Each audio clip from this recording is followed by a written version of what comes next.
हाँ जी, नमस्कार, राधे राधे, हर हर महादेव। मैं आपका आचार्य देव। आज इस वीडियो में बात करेंगे कुंभ लग्न कुंभ राशि के जातकों के लिए अप्रैल 2023 कैसा जाएगा।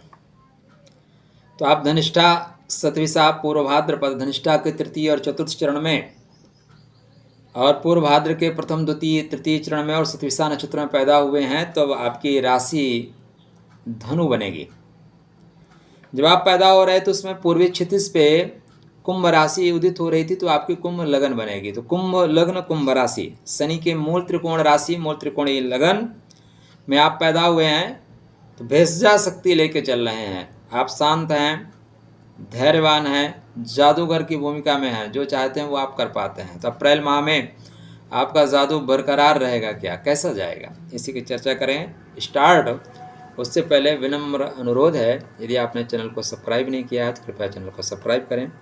वीडियो आप देखेंगे डेफिनेटली आपको पसंद आएगा, तो दूसरों की जानकारी के लिए शेयर करिएगा। कुंभ राशि कुंभ लग्न अप्रैल 2023 कैसा जा रहा है। तो पहले बात करेंगे सेहत के दृष्टिकोण से। तो सेहत के दृष्टिकोण से समय बेहतर जा रहा है।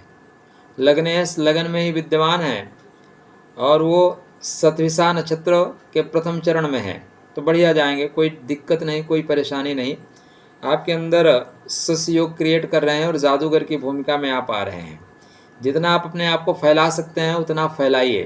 फैलना आपके लिए सेहत होगा। शरीर को मत फैलाइएगा, अपने नेटवर्किंग क्षमता को फैलाइएगा, नेटवर्क को फैलाइएगा, तो बेहतर परिणाम देने वाले हैं। शनि महाराज लगन में बैठे हुए हैं, सहयोग क्रिएट कर रहे हैं, तो बेहतर परिणाम, मान सम्मान के साथ आपका विकास होता हुआ दिखाई दे रहा है। आपके गुरु महाराज धन भाव के स्वामी हैं और ये लाभ के स्वामी हैं। ऐसे धनेश लाभेश लाभ के घर में, धन के घर में ही चल रहे हैं और रेवती नक्षत्र में चल रहे हैं। रेवती मतलब मुक्ति का नक्षत्र। और यहीं पे 1 अप्रैल से सूर्य नारायण भी मुक्ति के नक्षत्र में, धनदायक नक्षत्र में चलेंगे। सप्तमेश अपने से अष्टम धन के घर में धन भाव के स्वामी गुरु के साथ, तो बेहतर परिणाम देंगे। सूर्य नारायण देखिए क्या है, आपके व्यापार के स्वामी हैं। व्यापार का स्वामी खुद धन देने के लिए आ रहा है। अब ये देखिए 1 अप्रैल से लेके पूरा 14 अप्रैल तक बेहतर समय जाएगा, बेहतरीन समय है 1 अप्रैल से 14 अप्रैल धन के लिए, व्यापार के लिए। आपका कहीं पे नया प्रोजेक्ट है तो उसको आप स्टार्ट कर सकते हैं। कोई पुराने प्रोजेक्ट में पैसा फंसा हुआ है तो उस पैसे के लिए आप बात कर सकते हैं। यहाँ पे सूर्य नारायण का होना आपके लिए योगप्रद है और खासकर धनदायक नक्षत्र रेवती नक्षत्र में होना श्रेष्ठ फल देने वाला है। एक और पॉइंट, गुरु हो रहे हैं अस्त, तो गुरु का अस्त होना क्या प्रभाव देगा। तो देखिए गुरु अस्त किससे हो रहे हैं, व्यापारे सूर्य से अस्त हो रहे हैं। मतलब व्यापार में इस समय आपका मन ज़्यादा लग चलेगा और व्यापार की वजह से आप अपने परिवार का ध्यान कम दे पाएंगे। सीधा सा कॉन्सेप्ट यही है। और पैसा कमाने के लिए 12-14 दिन आ रहा है, तो लगा के पैसा कमाइए मन लगा के। उसके बाद परिवार को समय देने के लिए पूरा समय आपके पास शेष है। तो अस्त जो हो रहे हैं इसी आधार पर अस्त हो रहे हैं, तो बेहतर समय है धनात्मक दृष्टिकोण से बढ़ने के लिए, परिवार की उन्नति समृद्धि के लिए बेहतर समय है। आपकी कुंडली में, आपकी कुंडली में मंगल महाराज कर्मा के स्वामी है और मंगल महाराज पराक्रम के स्वामी हैं। तो ऐसे मंगल देव जिनके अंडर कस्टडी में कर्म है, नौकरी है, पिता है, सरकार है, बंधु बांधव मित्र हैं, वो जा रहे हैं पंचम भाव में, प्रेम के घर में। बढ़िया है, यहाँ तक तो बढ़िया है। लेकिन वो जा रहे हैं राहु के नक्षत्र में। राहु बैठे हैं मंगल की मेष राशि में। थोड़ा सा जहाँ काम करते हैं ना, सावधानी से काम करें। कोई इम्पोर्टेंट डॉक्यूमेंट्स आपके हाथ से मिस हो सकता है। शत्रु जीवन में सबके होते हैं और शत्रु सदैव इस फिराक में होते हैं, कब मौका मिले और वो चौका मारे, कब मौका मिले वो चौका मारे। तो यहाँ पे बुध महाराज स्वतः मेष राशि में जा रहे हैं, तो बुध मंगल आपस में एक्सचेंज कर रहे हैं। तो एक्सचेंज होने से चीज़ें आपके लिए ठीक बनेंगी, लेकिन राहु के द्वारा बुध हैंग कर लिए जाएंगे, तो बुद्धि आपकी हैंग कर ली जाएगी। आपको गलत मार्ग बताया जाएगा, गलत तरीके से समझाया जाएगा, सर ये कर लीजिए इसमें प्रॉफिट होगा। और इस समय जो लोग आपको मंत्रणा देने वाले हैं ना, उनके मन में छल है, द्वेष है, घृणा है, परेशानी है। तो मंत्रणा उनकी बुद्धि से नहीं, मंत्रणा अपनी बुद्धि से, काम उनकी बुद्धि से नहीं, काम अपने विवेक से काम लीजिएगा। कोई चीज़ इमीडिएटली मत करिएगा, थोड़ा वेट करिएगा, उसके बाद करिएगा। आपको कोई कुछ बिगाड़ नहीं पाएगा, कोई कुछ बिगाड़ नहीं पाएगा। बस अपने विवेक का इस्तेमाल करना मत छोड़िएगा। मंगल महाराज आर्द्रा में जा रहे हैं। आर्द्रा का मतलब आर्द्र कर देना, गीला कर देना, फंसा देना, दलदल भूमि है आर्द्रा। तो यहाँ पे ऐसी कुछ स्थितियाँ बन रही है क्योंकि आपके कर्मेश अपने से अष्टम जा रहे हैं, तो कर्म भाव में परेशानी आ रही है। अधिकारी अपने अधिकार का मिसयूज कर रहे हैं। आपके गुरु भी सूर्य नारायण से अस्त हो रहे हैं। सूर्य क्या है? अधिकार का प्रतीक है। तो अधिकारी अपने अधिकार से आपको अस्त करेंगे और आपके मन को त्रस्त कर देंगे, जीवन को अस्त व्यस्त कर देंगे। ऐसी स्थितियां बन रही हैं। हनुमान जी के शरण में चले जाइए महाराज। कवन सुकाज कठिन जग माही, कोई ऐसा काम ही नहीं है जो उनके लिए मुश्किल हो। तो बजरंग बाण का पाठ करिए, हनुमान चालीसा का पाठ करिए, बेहतर परिणाम मिलेगा। आपको पता है कि आपकी कुंभ लगन ही है, राशि नहीं, कुंभ लगन ही है। तो आप गुरु के शरण में चले जाइए, हल्का क्वालिटी का टोपाज पहन लीजिए, पुखराज नहीं, हल्का क्वालिटी का टोपाज पहन के रखिए, बेहतर परिणाम मिलेगा।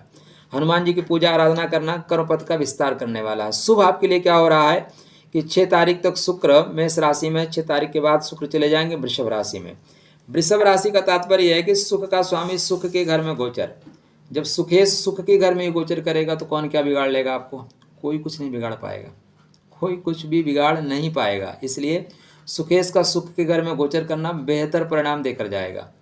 आपके जो सुख से आप दूर थे उस सुख आपको प्राप्त हो रहा है। भूमि भवन वाहन से लाभ हो रहा है। और शुक्र क्या है? शुक्र आपके भाग्य के स्वामी है। भाग्यम बल सर्वदा न विद्या न च पौरुषम, भाग्य आपका 100% सपोर्ट करेगा क्योंकि त्रिकोण का स्वामी केंद्र में है। कर्म का स्वामी अपने से अष्टम जरूर जा रहा है, लेकिन एक अच्छा योग बन रहा है कि वो केंद्र का स्वामी हो, त्रिकोण में जा रहा है। मतलब परेशानी देने वालों की अपेक्षा आपका सपोर्ट करने वाले आपके साथ ज़्यादा हैं। कांटे चुभोने वालों की अपेक्षा रास्ता साफ करने वाले लोग ज़्यादा हैं। तो बेहतर परिणाम मिलेगा। अप्रैल माह आपके लिए श्रेष्ठ फल देने वाला होगा। आपके कुंडली में राहु महाराज की जो भूमिका है, इस समय आपको जगाने की भूमिका है। राहु महाराज अश्विनी नक्षत्र में चल चुके हैं और अश्विनी नक्षत्र के चतुर्थ नवांश में वो चल रहे हैं। ठीक, चतुर्थ नवांश आप देखें तो थोड़ा सा संघर्ष का नवांश। इसके बाद मिथुन नवांश आएगा। मिथुन मतलब प्रेम का। तो आने वाले समय में प्रेम की प्राप्ति हो रही है। पराक्रम की वजह से प्रेम की प्राप्ति। बंधु बांधव प्रेम देंगे, मित्रगण प्रेम देंगे, मित्रों की वजह से स्नेह मिलेगा। मुस्कुराने का एक खुशनुमा वातावरण क्रिएट हो रहा है। आपके कुंडली में केतु महाराज चल रहे हैं अश्विनी नक्षत्र में। केतु चाहते हैं कि जो पुरानी चीज़ें हैं, जो अवरोध पैदा कर रही हैं, उनको डिस्कनेक्ट करिए। धर्म से जुड़े रहिए। धर्मो रक्षित रक्षाता, धर्म से आप जुड़े रहेंगे, धर्म आपको लाभ देगा। तो अप्रैल का माह धनात्मक दृष्टिकोण से आपके लिए बेहतर है। भूमि भवन वाहन संबंधी विकास हो रहा है। सिर्फ गुरु अस्त हो रहे हैं, वो भी व्यापार इसके साथ अस्त हो रहे हैं, कोई दिक्कत नहीं है। लेकिन 14 अप्रैल के बाद जब सूर्य नारायण मेष राशि में प्रवेश करेंगे, उनको उच्चता मिलती है, लेकिन ये राहु के साथ होंगे। जीवन साथी को उच्चता मिल रही है, जीवन साथी विकास कर रहा है, लेकिन जीवन साथी से बहस मतलब जिंदगी तहस नहस।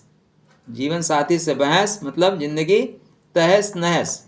वैसे भी इस समय आपकी वे आर टॉकिंग फास्ट है, तो वाणी को वीणा बनाए, वाणी को वाण ना बनाए, क्योंकि वाण के द्वारा लगे हुए जख्म भर जाते हैं, लेकिन वाणी के द्वारा लगे हुए जख्म नहीं भरते। शनि को मजबूत करके रखना आपके लिए बेहतर परिणाम देगा। शनि बुध शुक्र तीनों ग्रहों को मजबूत करके रखिए।